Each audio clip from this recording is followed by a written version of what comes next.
എല്ലാ കൂട്ടുകാർക്കും ജിജോസ് കോർണറിൻ്റെ പുതിയൊരു അധ്യായത്തിലേക്ക് സ്വാഗതം. ഇന്ന് ഞാൻ നിങ്ങളെ ഉണ്ടാക്കി കാണിക്കാൻ പോകുന്നത് ഒരു അടിപൊളി ചിക്കൻ ടിക്ക മസാല ഡ്രൈ ആണ്. അപ്പം നിങ്ങളെല്ലാവരും സേഫായിരിക്കുന്നു വിചാരിക്കുന്നു. ഞങ്ങളിവിടെയും സേഫായിരിക്കുന്നു. അപ്പം നമുക്ക് പോയി ഒന്ന് കണ്ടിട്ട് വരാം എങ്ങനെയാണ് ഉണ്ടാക്കുന്നതെന്ന്. അപ്പോൾ അതിനുവേണ്ടി ഞാനിവിടെ ഒരു 3 ചിക്കൻ ബ്രസ്റ്റ് ക്യൂബാക്കി കണ്ടിച്ച് വെച്ചേക്കാണ്. അതിൻ്റെ കൂടെ നമുക്ക് വേണ്ടിയെന്ന് പറഞ്ഞു കഴിഞ്ഞാൽ കുറച്ച് ഉപ്പ് വേണം, ഒരു 2 സ്പൂണ് ലെമൺ ജ്യൂസ് വേണം, കുറച്ച് പെപ്പർ പൗഡർ വേണം. അതാദ്യം ഒന്ന് എല്ലാം കൂടെ ഒന്ന് മിക്സ് ചെയ്ത് ഒരു 10 മിനിറ്റ് വെക്കുക. അത് നല്ലപോലെ ഒന്ന് മിക്സ് ചെയ്യണം. ആ ലെമണും ആ ഉപ്പും എല്ലാം കൂടെ ആ ചിക്കനിൽ ഒന്ന് പിടിക്കാൻ വേണ്ടിയിട്ടാണ്. ലേശം പെപ്പർ പൗഡർ ഇട്ടാൽ മതി. അതൊന്ന് പൗഡറല്ല, അത് എന്താ പറയുന്നത്, ചതച്ച കുരുമുളക് പൊടിയാണ്.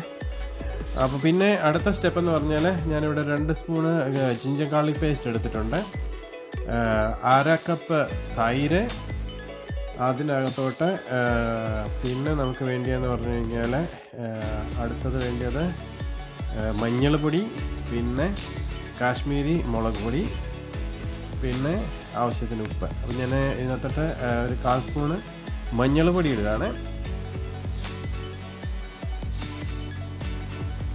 2 സ്പൂണ് കാശ്മീരി മുളക് പൊടി,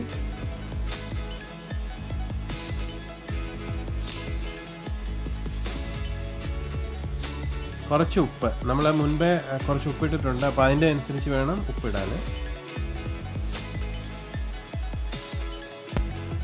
അപ്പോൾ നമുക്കത് നല്ലപോലെ ഒന്ന് മിക്സ് ചെയ്തെടുക്കാം.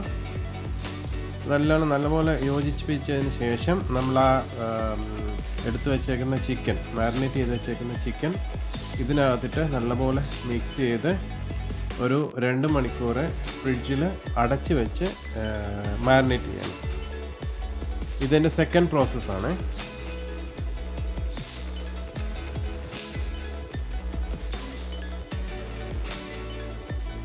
അത് നല്ലപോലെ മിക്സ് ആകണം. എല്ലായിടത്തും ഇതെല്ലാം മസാലയൊക്കെ ഒന്ന് പിടിച്ച് നല്ലപോലെ പിടിക്കാൻ വേണ്ടിയിട്ടാണ് നമ്മൾ 2 മണിക്കൂർ അടച്ച് ഫ്രിഡ്ജിൽ വെക്കുന്നത്. കവർ ചെയ്ത് വെക്കാൻ ശ്രമിക്കണം, ഫ്രിഡ്ജിൽ തന്നെ വെക്കുക. വെളിയിൽ വെച്ചാലും കുഴപ്പമില്ല, പക്ഷേ ഫ്രിഡ്ജിൽ വെക്കുന്നതാണ് നല്ലത്. ഇപ്പോൾ ഇത് 2 മണിക്കൂർ കഴിഞ്ഞ ശേഷം ഞാൻ എടുത്തതാണ്. ഇനി നമുക്ക് ഒന്ന് ഫ്രൈ ചെയ്തെടുക്കണം. അതിന് വേണ്ടിയിട്ട് ഞാനൊരു ഫ്രൈങ് പാൻ വെച്ച് എണ്ണ ഒഴിച്ചേക്കാണ്. അതൊന്ന് ഓയിലൊന്ന് ചൂടായി വരുമ്പോൾ നമുക്കിത് 1 by 1 ആയിട്ട് ഫ്രൈ ചെയ്തെടുക്കണം. ഞാനിത് 1 by 1 ആയിട്ട് ഇടുകയാണ്.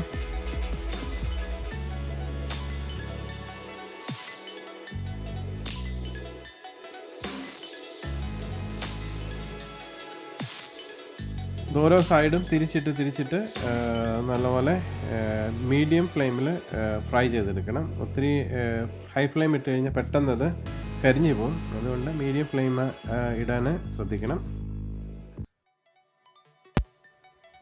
അപ്പോൾ ഇത് നല്ലപോലെ വറുത്ത് മീഡിയം ഫ്ലെയിമിൽ എല്ലാ സൈഡും വറന്ന് വരുന്നിടം വരെ നല്ല തിരിച്ചിട്ട് എല്ലാ സൈഡും കറക്റ്റായിട്ട് വേവിച്ചെടുക്കാം. അപ്പോൾ അത് ഫ്രൈ ചെയ്ത് നമുക്ക് സെർവ് ചെയ്ത് കാണിക്കാം. ഇത് നമുക്ക് ഇങ്ങനെ തന്നെ കഴിക്കാം, അതല്ലെങ്കിൽ നാനിൻ്റെ കൂടെയോ ബ്രെഡിൻ്റെ കൂടെ ഒക്കെ കഴിക്കാം. അതുപോലെ തന്നെ നമുക്ക് സ്റ്റാർട്ടറായിട്ടും ഇത് സെർവ് ചെയ്യാം.